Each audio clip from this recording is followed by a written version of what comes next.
Nos lanzamos en este vuelo a una ambiciosa tarea: seguir las huellas de la cultura y el arte en la ciudad de Madrid. Ambiciosa y complicada. Más dilemas que certezas frente a la monumental oferta madrileña. Decenas de museos y salas de exposiciones, otros tantos teatros y salas de conciertos, monumentos, cines, centros culturales.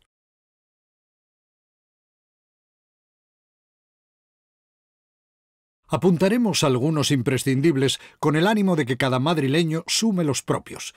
Hay tanto por ver, disfrutar y descubrir que solo podemos exclamar: ¡Madrid, qué arte!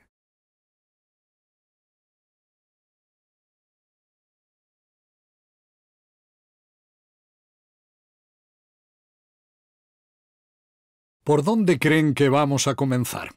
Por el Paseo del Arte, sin duda. Puede que sea, y no crean que exageramos, el espacio con mayor densidad de obras de arte de todo el mundo. En apenas 2 kilómetros se concentran 3 de las pinacotecas más importantes del mundo: el Prado, el Thyssen y el Reina Sofía, y además el Museo Naval, el de Artes Decorativas y CaixaForum. ¿Tenemos o no razón? Del Museo del Prado se ha escrito o dicho casi todo. Se podría afirmar que no quedan adjetivos que no se hayan utilizado para alabar sus extraordinarias colecciones que le valieron el Premio Princesa de Asturias de Comunicación y Humanidades en 2019.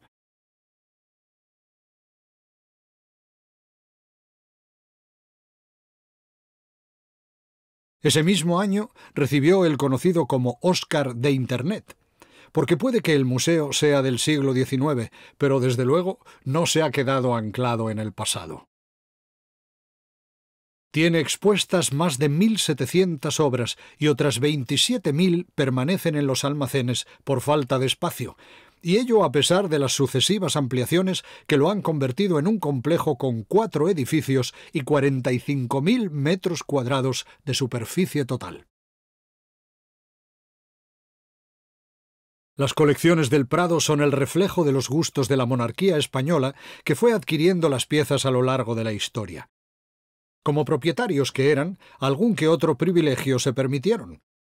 Por ejemplo, entre 1827 y 1838, el museo contó con una sala en la que se exponían desnudos femeninos, conocida como la Sala Reservada, a la que solo podían acceder reyes y nobles, pero no el público en general.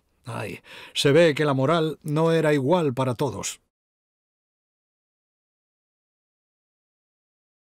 Como ya imaginarán, es imposible enumerar obras y artistas. Apuntamos aquí el nombre de 3 que han merecido una estatua en el exterior del museo.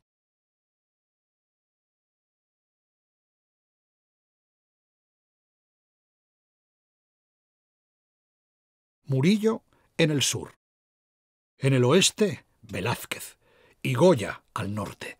El único que mira de frente al museo y el autor con más obra colgada en nuestra pinacoteca más universal. Este edificio aledaño es el Casón del Buen Retiro. También pertenece al Prado y tuvo el privilegio de acoger el Guernica de Picasso cuando la emblemática obra del pintor malagueño volvió a España en 1981. En 1992 fue trasladado a nuestro siguiente destino.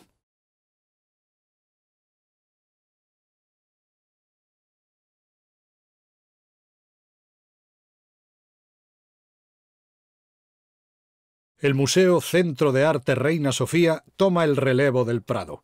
Si las obras de uno llegan hasta el siglo XIX, las del otro arrancan en el XX.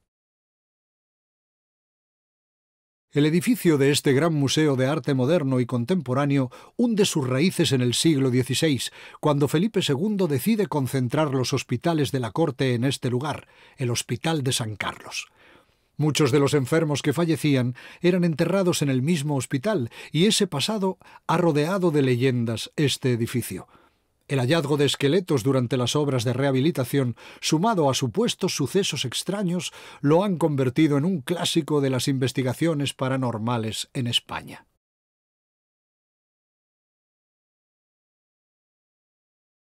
Pero vamos a concentrarnos en el museo. Lleva con nosotros 30 años, que no son tantos. Sus 3 torres, con ascensores de vidrio y acero, forman parte ya del paisaje urbano. Un toque rupturista en el exterior del viejo hospital, acorde con tantas obras del interior que rompieron moldes en su época.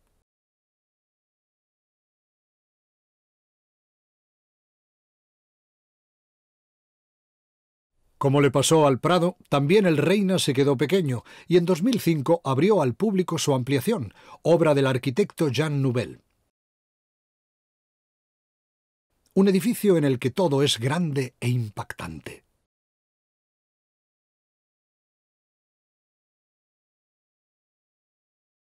El enorme patio o plaza central, la marquesina que sobrevuela la ronda de Atocha, y dentro la biblioteca y su sala de lectura. Dotada de 100 puestos, está cubierta por una grandiosa lámpara formada por dados de vidrio de la Real Fábrica de Vidrio de La Granja. Estamos impresionados, ¿verdad? Pues todo esto palidece ante el inmenso valor de las 30.000 obras que componen el fondo del museo, de las que solo se expone un 5%.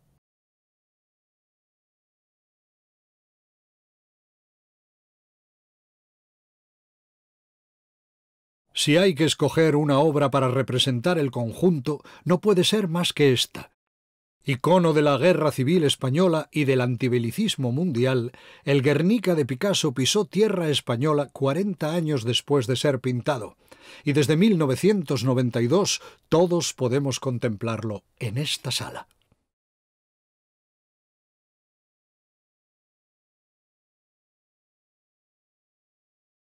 Quisieron los caprichos del destino que el mismo año que se colgó el Guernica en el Reina Sofía, 1992, abriera sus puertas no muy lejos, frente al Museo del Prado, el Museo Thyssen-Bornemisza. Completamos así el llamado Triángulo del Arte madrileño. Los sucesivos duques de Villahermosa, mecenas y aficionados a las letras y a las artes, estarían orgullosos de ver en qué se ha convertido su palacio del Paseo del Prado. La reforma supo combinar la arquitectura original con los cambios necesarios para su nuevo uso. Acoger la colección privada más importante del mundo, la del barón Thyssen.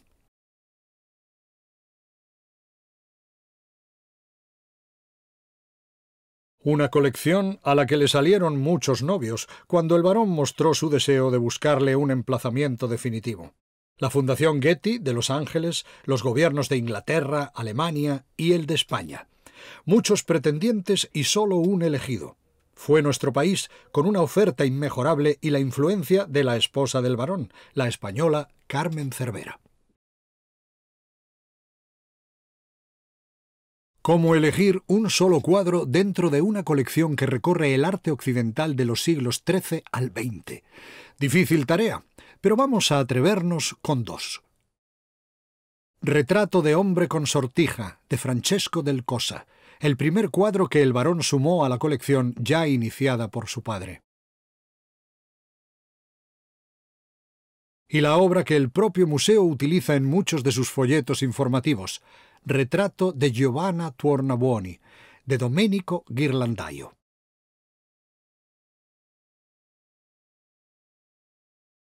Anímense y vengan a elegir su propio cuadro favorito. Se dice que el dinero llama al dinero, y algo parecido debe suceder con el arte en este paseo. Esto es Caixa Forum Madrid, la antigua central eléctrica de mediodía que abastecía a la zona sur, reconvertida en centro cultural de referencia para el arte, la arquitectura, la ciencia, el cine, la música o las artes escénicas.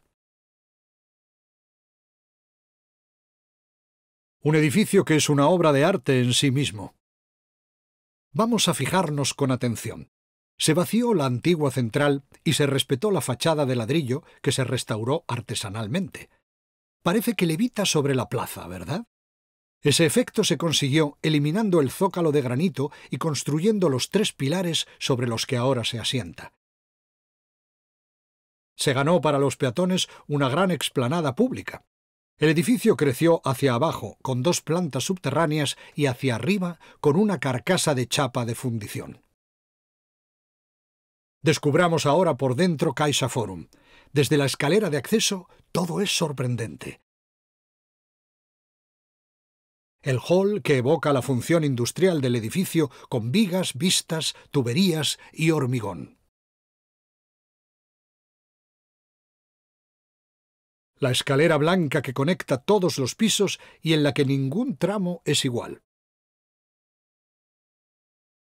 O la cafetería. ¿Saben dónde se encuentra? Arriba del todo. Estamos viendo desde dentro la chapa que corona la antigua central decorada con celosías que tamizan la luz natural. Para rematar el conjunto, este espectacular jardín vertical de 24 metros de altura, con 1.500 plantas de 250 especies diferentes. El primer jardín de estas características que se instaló en España.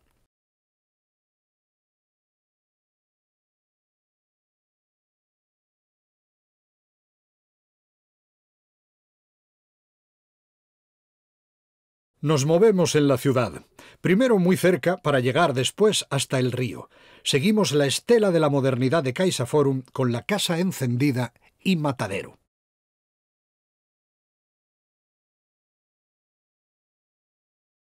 ¿Quién diría, conociendo la Casa Encendida, que originalmente fue el Monte de Piedad? Antes se venía a empeñar los tesoros particulares, pequeños o grandes, y ahora se viene a disfrutar de otros tesoros, que así pueden considerarse las actividades que se realizan en este centro social y cultural. Eso tienen las ciudades vivas, son capaces de transformarse hasta límites insospechados, y la Casa Encendida le dio en 2002 un buen vuelco a la vida cultural de Madrid. Más de 1.000 actividades al año repartidas en las instalaciones de sus 6.500 metros cuadrados. La vanguardia dentro de un edificio de principios del siglo XX, en un barrio, Lavapiés, que necesitaba entonces un buen empujón y que hoy está considerado uno de los barrios más cool de Europa.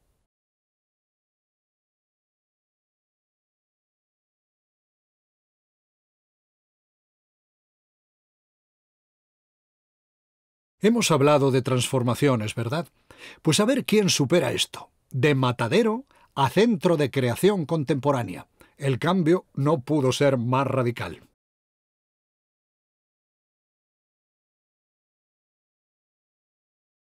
Donde hubo naves de estabulación, de huello, aves y frigoríficas, tenemos hoy cineteca, casa del lector, un espacio de coworking, o la nave 16, un inmenso espacio expositivo de más de 4.000 metros cuadrados.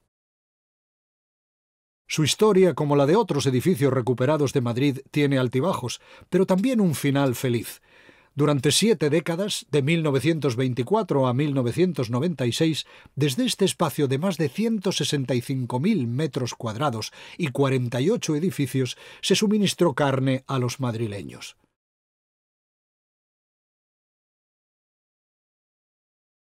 Después de su clausura, permaneció abandonado hasta principios del siglo XXI. Menos mal que fue protegido y calificado como bien catalogado. Eso lo salvó y nos permite hoy a todos los madrileños gozar de este asombroso e inusual espacio cultural.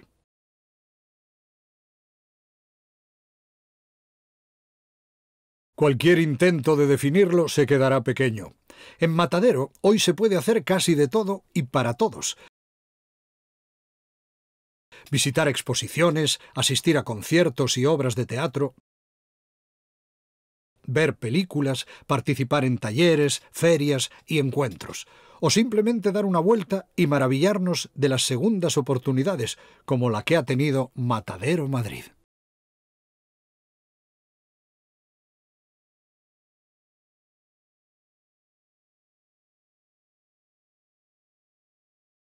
A estas alturas estarán echando de menos el teatro. Nombres como la Latina, el Valle Inclán, el Reina Victoria o el Lope de Vega, los modernos teatros del Canal o los míticos como el Español, el de la Comedia o el de la Zarzuela.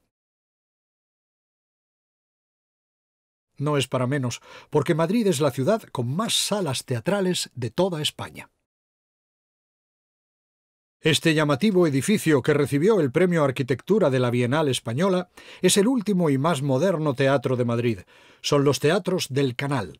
Y hablamos en plural porque en sus más de 35.000 metros cuadrados acoge 3 teatros: la Sala Roja, la Verde y la Negra, y el Centro Danza Canal.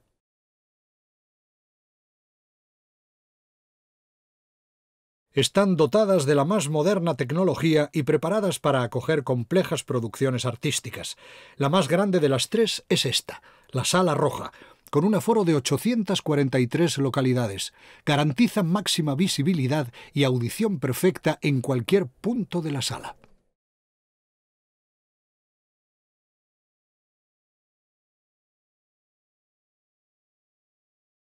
El teatro más antiguo de España y uno de los más antiguos de Europa está en pleno centro de la capital.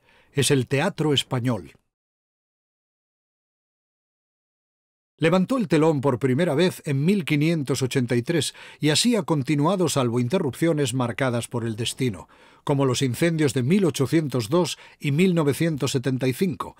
El primero tan solo dejó en pie la estructura exterior y el segundo destruyó el escenario. Pero con todo ha podido el Español y ha llegado en plena forma hasta nuestros días. Muy cerca, en este barrio de tanta tradición teatral, se levanta el Teatro de la Comedia. En la calle Príncipe desde 1874 y actualmente sede de la Compañía Nacional de Teatro Clásico. Su nombre no es una casualidad, porque nació para representar todas las obras que no fuesen tragedias, dramas o melodramas. Como si fuera una maldición de nuestros escenarios, en 1915 fue completamente destruido por un incendio y reconstruido ese mismo año. Un siglo después, tras una larga restauración, fue reinaugurado recuperando su antiguo esplendor en rojo, blanco y oro.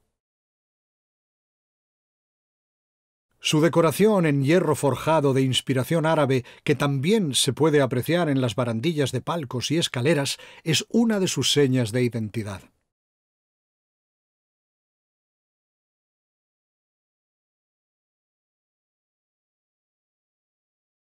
¿Y qué hay más clásico que esto en Madrid? ¿Lo reconocen?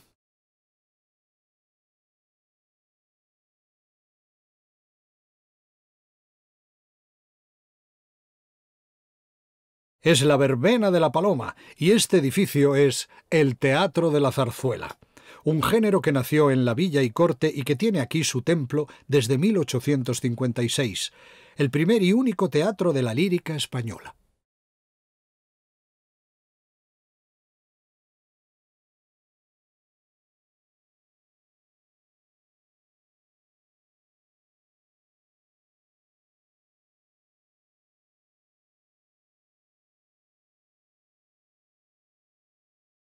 Esta fachada no es un teatro, bien claro lo dice, Cine Doré.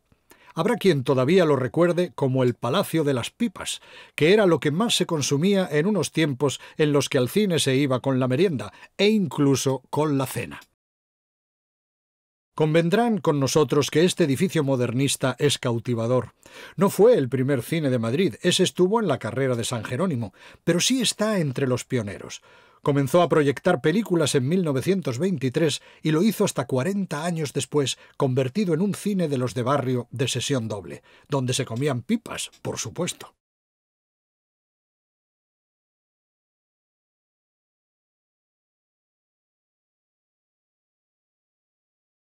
Salvado de la Piqueta, reabrió en 1989 como sede de la Filmoteca Nacional.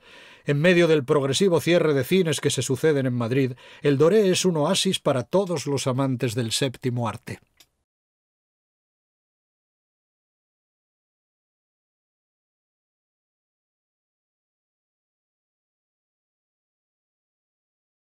Estando en el centro de Madrid, vamos a prestar atención a 2 lugares estrechamente vinculados con nuestra ciudad: el Museo de San Isidro y el Museo de Historia de Madrid. ¿Les apetece indagar sobre Madrid y sus orígenes?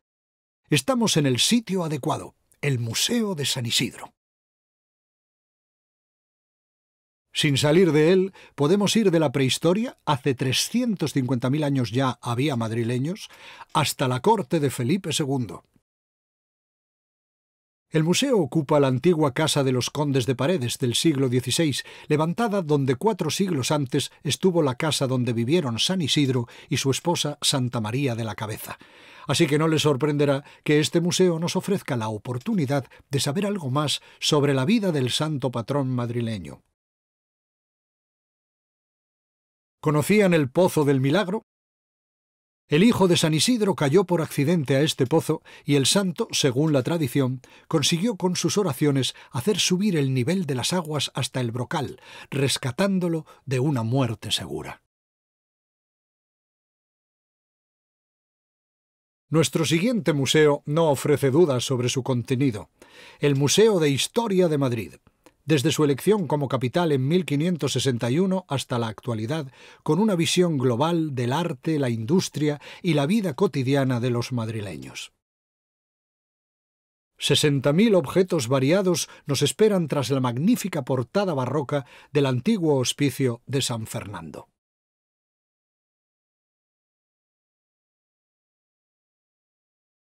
¿Y qué hay de la música?, dirán ustedes. Pues lo que se puede decir es que Madrid es terreno abonado para los melómanos de toda condición. Es posible escuchar música de todo tipo y de todas las partes del mundo. Una vez más, lo difícil es elegir. Más allá de las numerosas salas y de los escenarios teatrales que se ponen al servicio de cantantes y grupos, esta es nuestra pequeña selección.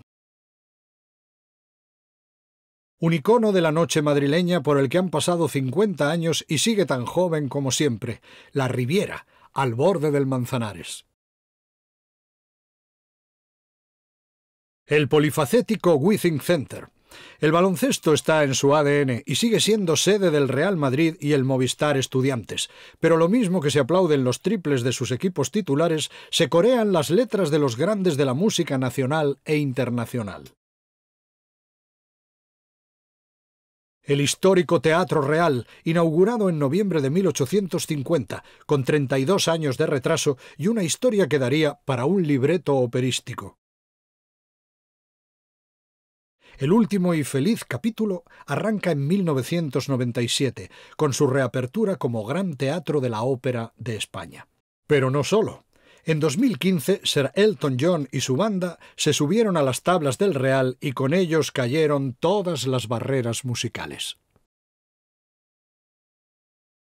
Y el Auditorio Nacional, que abrió sus puertas en 1988 como la gran sala de conciertos que necesitaba nuestro país. Se inauguró con la cantata escénica Atlántida de Manuel de Falla.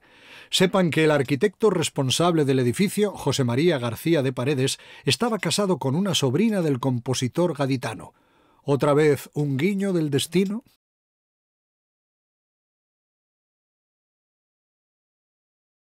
Aprovechamos que nuestro recorrido musical nos ha llevado lejos del centro para explorar otro eje cultural y su zona de influencia, el que enlaza el Paseo de Recoletos con el de la Castellana. Empezamos muy internacionales, con la Casa de América, que ocupa el Palacio de Linares en una de las esquinas de la Plaza de Cibeles. Los mejores arquitectos y artesanos de la época trabajaron en la construcción de este suntuoso palacio que también arrastra su leyenda, la de Raimunda. Hoy es el punto de encuentro entre España y Latinoamérica, el centro de numerosas actividades que tienden puentes entre ambos lados del Atlántico. Otra institución con la misma vocación de cooperación internacional, esta vez con el mundo musulmán, la encontramos frente al Retiro. Eran las escuelas Aguirre, pero desde 2008 este llamativo edificio de estilo neomudéjar situado entre las calles de Alcalá y O'Donnell acoge la Casa Árabe. De vuelta en el Paseo de Recoletos, atención a esa gran manzana delimitada por el Paseo y la calle de Serrano. Es difícil encontrar tanta historia junta, la Biblioteca Nacional y el Museo Arqueológico. Desde la gran escalinata de la Biblioteca Nacional, todo nos indica el lugar al que nos acercamos y la gran sabiduría que encierra. Primeros anfitriones: San Isidoro y Alfonso X el Sabio. Guardando las puertas, Cervantes, Lope de Vega, Luis Vives y Antonio de Nebrija. Casi nada. Sobre nuestras cabezas, en el gran frontón que corona la entrada, una alegoría de España en el centro y en los extremos, el estudio y el genio. Así de imponente es el acceso a la institución española, que conserva un ejemplar de todos los libros que se publican en nuestro país. ¿Querrían saber cuántos documentos se custodian? Calculen, sin que les dé vueltas a la cabeza, alrededor de 34 millones de piezas, de libros a partituras, pasando por periódicos, incunables, fotografías y un largo etcétera que crece cada día.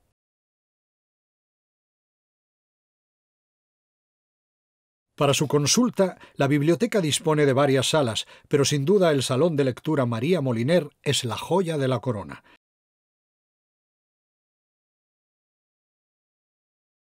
Conserva el mobiliario y la decoración de cuando se inauguró el edificio en 1892, y todo en ella invita a la concentración y la lectura reposada. Apetece, ¿verdad?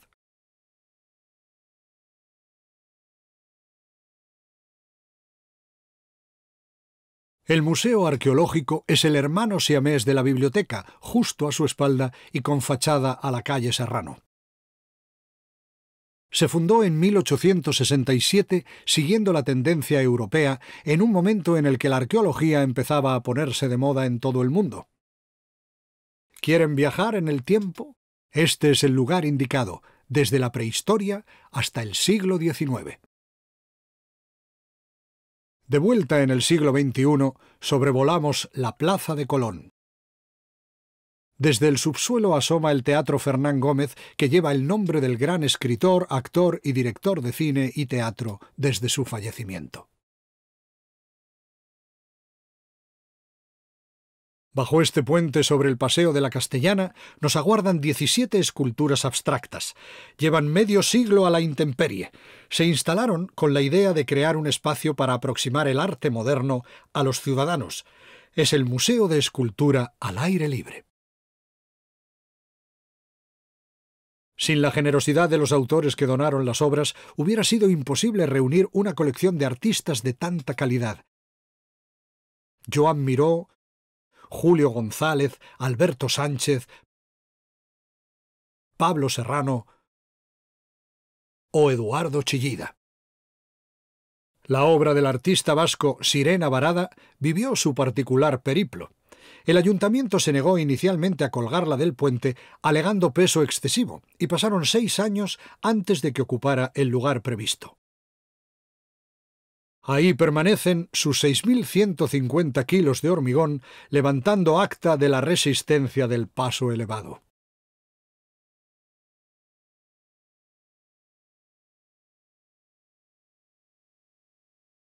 Este enorme edificio, un poco elevado sobre el Paseo de la Castellana, se construyó como Palacio de las Artes y la Industria, pero desde hace más de un siglo conviven en él dos instituciones: la Escuela de Ingenieros Industriales y la que ahora nos interesa, el Museo Nacional de Ciencias Naturales.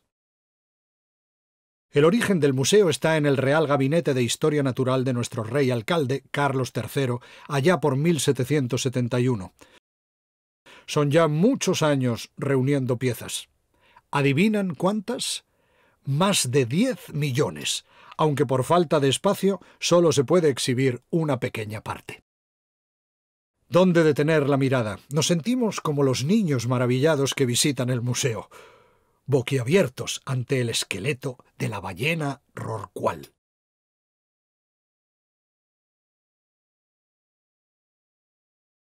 La réplica del esqueleto del Diplodocus, un icono del museo desde hace 100 años.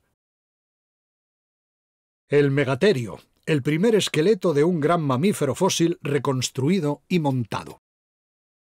O ante la colección de meteoritos. ¿Y este animal con cuerpo de perro y rayas de tigre, qué será? Es un tilacino, conocido como tigre de Tasmania, un animal que ya nunca podremos ver al natural porque en 1986 se declaró extinguido. Tantas cosas para ver y aprender en este museo.